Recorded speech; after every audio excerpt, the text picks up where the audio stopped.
cruise lines have these fancy names, Royal Caribbean, Celebrity, Princess. They give you unrealistic expectations of what to expect when you actually get on board. And you look around and you say to yourself, this cruise line should really be called Obese Redneck. Like with a limp. So, first night on the cruise, pretty much everyone's jumping in the hot tub, watching the beautiful Caribbean sunset. They're throwing down 6 Mai Tais. Some of them are fingering the person next to them. Not me though. No, I go to the sports bar to watch the Knicks game because they've let me down all 50 years of my existence, and why would I let sailing in paradise interrupt that level of consistency? Sure enough, 2 minutes into the game, I'm screaming at the TV. This guy a couple seats down goes, Knicks fan? These rednecks are very perceptive. So I'm like, yeah, I actually live pretty close to the garden. He goes, oh, I love New York. Have you ever cruised out of there? Oh God, it's one of these people. So every cruise ship has a certain annoying subset of passengers that only want to talk about every cruise they've ever been on before in their lives. I've always thought of cruises as just sort of like fancy transportation. It'll take you to see things you wouldn't otherwise see, like Alaska, the Greek islands, a 70s themed cruise costume party where everyone's actually in their 70s. So he comes over, he's like, oh, my wife and I, we've been on 37 cruises. We've sailed out of New York and Miami and Mediterranean. I mean, how I got here today? I took the 1 train. You know what I didn't do? I didn't poke the guy next to me and go, you're taking the 3? I mean, it was commissioned in 2019, runs entirely on solar power, and he goes express. Shit is fire! So he finally gets to the end of his whole litany of cruise excursions, and he goes, we're really excited to be on this ship.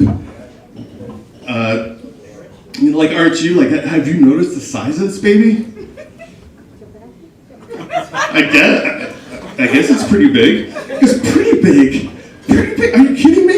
This has been the largest cruise ship in the world for the past 6 years. Did you not know that? How are you even on this ship right now? I'm the asshole in the conversation so far. I go, well, last Tuesday, we were drinking some wine. Next thing I knew, it was 3 in the morning. I'm passed out on my dining room floor with 4 empty bottles and an email confirmation. The look on his face tells me he did not appreciate my alcoholic approach to vacation planning. So, he goes, you have no idea how lucky you are. This ship sails out all the time. In fact, my wife and I are staying on this for next week's cruise. That cruise sold out over a year ago. And he kind of looks around weirdly, and he goes, it's a swingers cruise.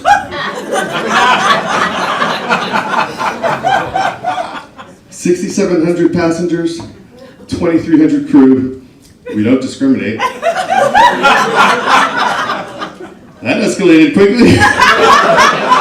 So, look, I'm from New York. I get attention from men occasionally. It's not my thing, and I typically find it flattering.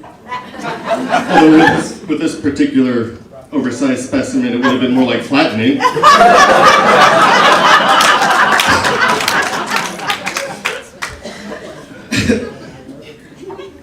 But then I'm filled with all these questions how often do they sweep the used condoms off the deck and hose it down? Are there stations where you can just get on-demand shots of penicillin? I say to the guy, is the buffet sponsored by Viagra? He goes, don't be ridiculous. The buffet's all you can eat. You don't need Viagra for that. I see a couple guys didn't get that, and now they're looking around the room for the guys that did get the joke. I go, look, you have convinced me of one thing. I will be more diligent in my cruise planning in the future. He goes, oh, are you thinking of joining us? I go, not exactly. I just want to make sure if I'm ever on the ship again, it's the week before and not the week after. Thank you.